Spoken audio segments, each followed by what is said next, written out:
Hi there people of YouTube, 'tis I once more, the Crimson Assassin, here today to give you guys the first anime review for Anime Movie Month. A whole month dedicated to myself, the Crimson Assassin, watching various amounts of anime movies. And I thought, what would be a good movie to kickstart the Anime Movie Month with video games' sexiest witch of all time, Bayonetta. So, people of YouTube, we're going to take a look and we're going to dissect and review the anime film Bayonetta, Bloody Fate. Let's begin, shall we? So Bayonetta, Bloody Fate obviously follows gaming's sexiest witch of all time, Bayonetta, as she slowly starts to figure out and starts to find out what happened in her past, because she was apparently reawoken by this random dude, and she completely lost her memories. And thus 20 years have passed and apparently she still doesn't remember who she is. So now she's on the run and she's trying to figure out and dissect and figure out what's the deal with her past and how and what's the story behind it. That's pretty much the plot of Bayonetta Bloody Fate without really, spoiling or without really telling you much about it. So people of YouTube, I have quite the history, or quite the banter, I would say, when it comes with Bayonetta. You see, I know a friend who absolutely loves Bayonetta. He truly does. He played the game, and he even made, to the point where he even made her in Super Smash Bros. And honestly, that's the whole reason on how he even discovered her, was the fact that she was a DLC character in Super Smash Bros. And he made her and everything, and to this day, he's one of the toughest Bayonetta mains I've ever met, and plus he's just hard to beat. Like I have so many struggles trying to beat him in Super Smash Bros. 4 for the 3DS, because he's always Bayonetta, and plus he's just awesome. He's a really good Smash player, and it's definitely a challenge. I don't know, like there's been a lot of moments where me and Bayonetta have like these kind of feuds. It's usually my Link against his Bayonetta. More likely his Bayonetta wins. And, yeah. Bayonetta in Smash. I don't like you. But you know what? She's alright, okay? She's just very hard to beat, that's all. Regardless, people of YouTube, regardless. I still love Bayonetta. Even though I've actually never played the game, I actually like the character. it was actually because of that death battle between her and Dante, is pretty much how I actually got to know her character and her backstory and all that stuff. And I was actually very interested in the story of Bayonetta. It sucks that I probably should have actually played the game, but you know what? That's besides. I never actually played Bayonetta the video game. So Bayonetta Bloody Fate is pretty much Bayonetta's 1's story. And I was like, you know what? It'll be a good way to start off Anime Movie Month, and just why not? Okay, I'm interested in Bayonetta. I like the character a lot, so let me watch her film to really get to know her in a more deeper level. So I did, and upon watching the whole entire anime film from start to finish, what do I have to say about Bayonetta Bloody Fate? Well, let's get started, shall we? That's what you're here to find out. The most obvious and thing I must get out of the way is the animation. The animation is really good. The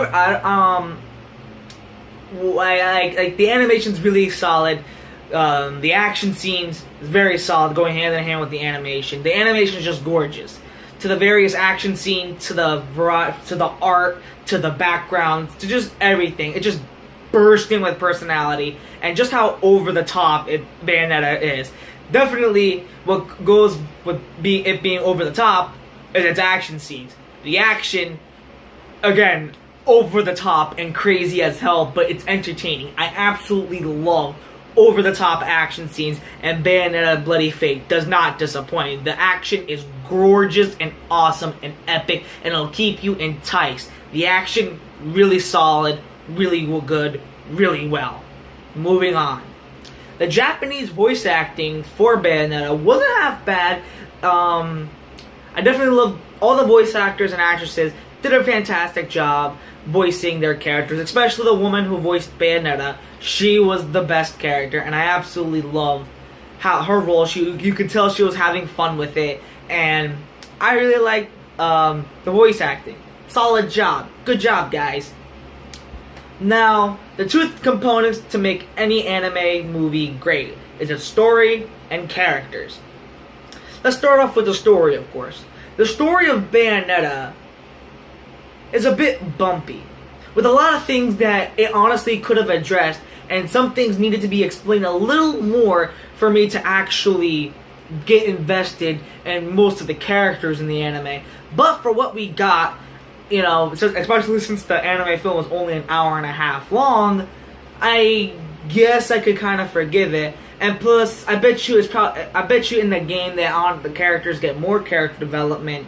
So in that regard, I don't really mind the fact, but it still kind of irks me, the fact that I don't really get to know much about the other characters in the anime besides the main character, Bayonetta, which we'll get into in just a moment. The story itself, you know, definitely also needed to address itself, and amongst other things that I honestly can't get into because those are that just dive into spoiler territory. But it mainly kind of has to deal with Bayonetta's past and who she is, and just, you know, her character. She definitely needed more screen time about her past to really, they needed to really more fleshed out her past more to really, for us to actually get to understand Bayonetta even more. But again, for what we got, she had a really solid character development. And speaking of Bayonetta, the main character, let's talk about her. Sexy as fuck. That's all I have to say.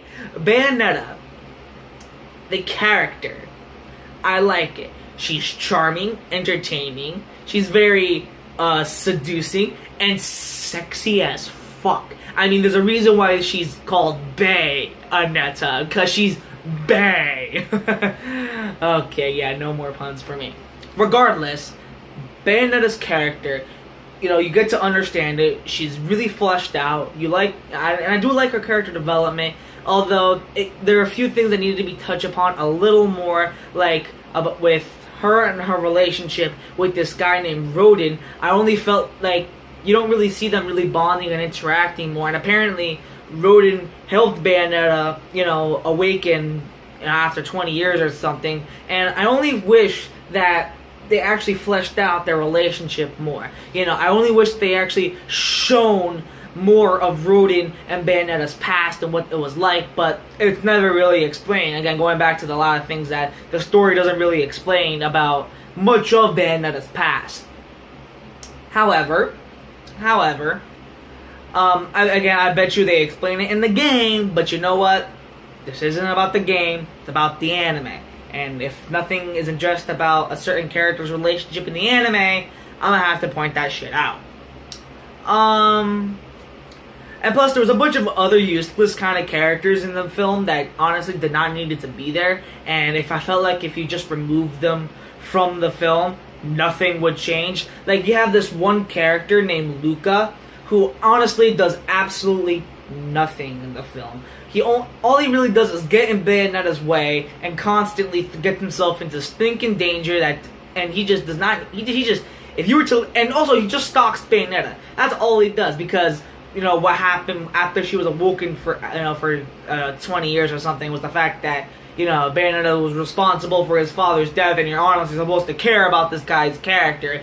But number one, he's not fully developed. Number two, his personality's crap, and he's just kind of whiny. And three, he's just unlikable, and I don't really care for his character.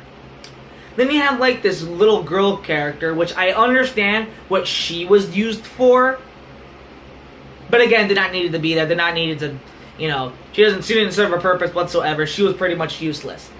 And going back to some of the things about the story, some of the biggest reveals that happens in the end of the anime film, I called it. Like, I legit called it from not even a mile, from like 30 miles, like 30,000 miles away.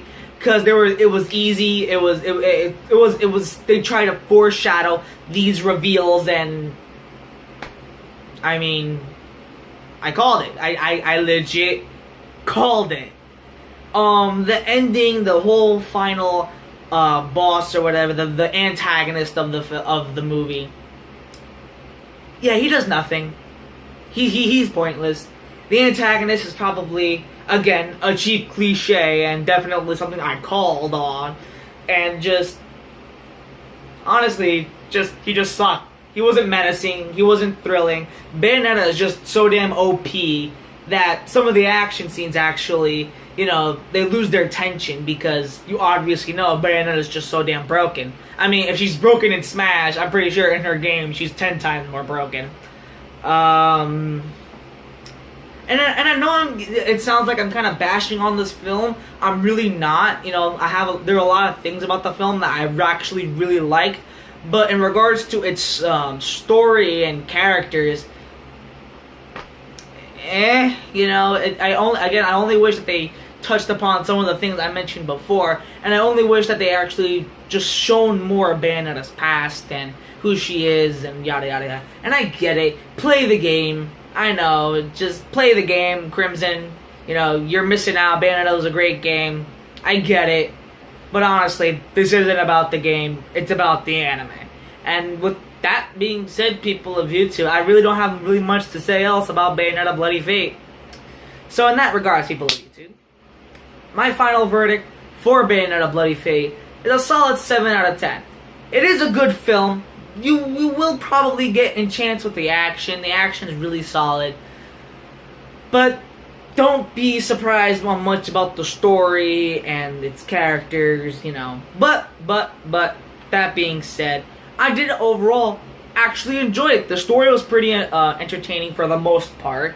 The action, again, was thrilling. Gorgeous animations, top-notch voice acting. The soundtrack was really great. Which is apparently what Bayonetta is really well known for. It's excellent soundtrack. I don't blame it. The soundtrack here is great. And if you just really love Bayonetta, you're gonna like this film. You know, it's right up your alley. And with that in mind, people of YouTube, that's all I really have to say about Bayonetta Bloody Fate. That's gonna wrap the first ever anime review for Anime Movie Month. I hope you guys enjoyed, and trust me, there's more anime reviews coming on its way, so get hyped.